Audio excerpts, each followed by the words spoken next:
Hello friends, welcome to tasty విందు. ఈ వీడియోలో చాలా సులువుగా టేస్టీ పన్నీర్ వెజ్ పులావ్ ఎలా చేయాలో చూసేద్దాం. లంచ్ బాక్స్గా లేదా ఇంటికి గెస్టులు వచ్చినప్పుడు అప్పటికప్పుడు చాలా సింపుల్గా ఈ పన్నీర్ వెజ్ పులావ్ ఎలా చేయాలో చూసే ముందు ఫస్ట్ టైం మన ఛానల్ను చూస్తున్న వారు వెంటనే సబ్స్క్రైబ్ చేసుకోగలరు. అలాగే మేం చేసే వీడియోలు మీకు నోటిఫికేషన్గా రావాలంటే పక్కనున్న బెల్ ఐకాన్ పై క్లిక్ చేయగలరు. ముందుగా ఒక గిన్నెలో 1 గ్లాస్ బాస్మతి రైస్ మరియు 1 గ్లాస్ బియ్యం తీసుకోవాలి. నీళ్లు పోసి వీటిని 1-2 సార్లు శుభ్రంగా కడిగి మళ్ళీ నీళ్లు పోసి 30 నుండి 40 నిమిషాల పాటు నానబెట్టుకోవాలి.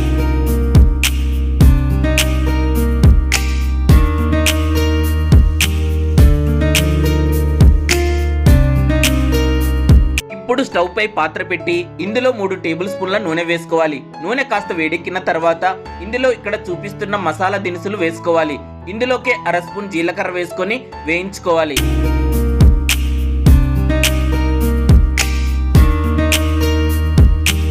తర్వాత చిన్న ముక్కలుగా కట్ చేసుకున్న 2 ఉల్లిపాయ ముక్కలను ఇందులో వేసుకొని పచ్చివాసన పోయి కలర్ మారేంత వరకు వేయించుకోవాలి. ఇందులోకి 1 స్పూన్ అల్లం వెల్లుల్లి పేస్ట్ వేసుకొని ఇది పచ్చివాసన పోయే వరకు 1 నిమిషం పాటు వేయించుకోవాలి. తర్వాత చిన్న ముక్కలుగా కట్ చేసుకున్న 2 టమోటా ముక్కలను వేసుకొని 1 స్పూన్ ఉప్పు వేసి కలుపుకొని మూత పెట్టి సన్నని మంటపై వీటిని మగ్గించుకోవాలి. ఇవి మగ్గేలోపు ఇంకోవైపు గిన్నెలో కొద్దిగా నూనె, కొద్దిగా నెయ్యి వేసి ఇందులో కొన్ని జీడిపప్పు వేసి ఇవి గోల్డెన్ కలర్ వచ్చే వరకు వేయించుకొని పక్కకు తీసుకోవాలి. జీడిపప్పు వద్దనుకుంటే స్కిప్ చేసుకోవచ్చు. ఇందులోనే 200 గ్రాముల పన్నీర్ ముక్కలను వేసుకొని వేయించి పక్కన పెట్టుకోవాలి. ఇప్పుడు టమోటాలు మగ్గిన తర్వాత ఒక్కసారి ఇలా కలుపుకొని ఇందులోకి 2 పచ్చిమిర్చి చీలికలు వేసి కలుపుకోవాలి. తర్వాత 1/2 స్పూన్ పసుపు, 1 స్పూన్ ధనియాల పొడి, 1 spoon biryani masala, 1/2 spoon garam masala, 1.5 spoon కారం పొడి వేసి వీటిని బాగా కలుపుకోవాలి.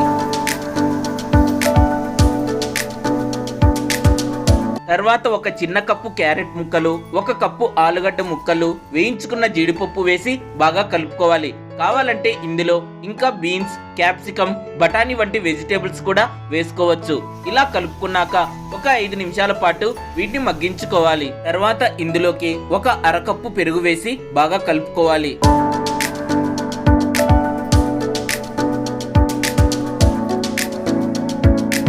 తర్వాత ఇందులోకి గుప్పెడు శుభ్రం చేసుకున్న కొత్తిమీర, పుదీనా, ముందుగా నానబెట్టుకున్న బియ్యం మరియు వేయించుకున్న పన్నీర్ ముక్కలు వేసి ఇలా నెమ్మదిగా కలుపుకోవాలి.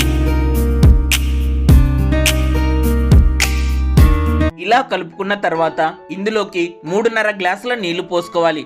మనం ఏ గ్లాస్ తో బియ్యం తీసుకున్నామో అదే గ్లాస్ తోనే నీళ్లు పోసుకోవాలి. ఇక్కడ 1 గ్లాస్ బాస్మతి రైస్ మరియు ఇంకో గ్లాస్ బియ్యం తీసుకున్నాం కాబట్టి 3.5 గ్లాసుల నీళ్లు పోసుకున్నాం. అదే మామూలు బియ్యం అయితే 1-2 గ్లాసుల నీళ్లు పోసుకోవాలి. దీనిపైన 2 స్పూన్ల నెయ్యి వేసుకొని బాగా కలుపుకోవాలి. ఇక్కడ ఒక్కసారి ఉప్పు, కారం చెక్ చేసుకొని మూత పెట్టి 15 నుండి 20 నిమిషాల పాటు సన్నని మంటపై ఉడికించుకోవాలి. 20 నిమిషాల తర్వాత స్టవ్ ఆఫ్ చేసి పాత్రను 10 నిమిషాల పాటు స్టవ్ పై అలానే ఉంచి ఆ తర్వాత కిందకు దించుకొని సర్వ్ చేసుకుంటే చాలా టేస్టీగా ఉంటుంది. చూడండి, మనం చేసిన పన్నీర్ వెజ్ పులావ్ పొడి పొడిగా ఎంత చక్కగా ఉడికిందో కదా. ఇలా వీడియోలో చూపిస్తున్నట్లుగా కింద నుండి పైకి నెమ్మదిగా కలుపుకొని సర్వ్ చేసుకుంటే చాలా బాగుంటుంది. ఇందులోకి రైతా వేసుకొని కలుపుకుంటే మరింత టేస్టీగా ఉంటుంది. లంచ్ బాక్స్ లోకి చాలా ఈజీగా లేదా ఎవరైనా ఇంటికి వచ్చినప్పుడు పిల్లలు, పెద్దలు అందరూ ఇష్టంగా తినేలా పన్నీర్ వెజ్ పులావ్ ఎలా చేయాలో చూశారు కదా. ఈ వీడియో మీకు నచ్చితే లైక్, కామెంట్ చేయండి. అలాగే మరిన్ని సూపర్ రెసిపీస్ కోసం మన టేస్టీ విందు ఛానల్ను వెంటనే సబ్స్క్రైబ్ చేసుకోగలరు. Thank you.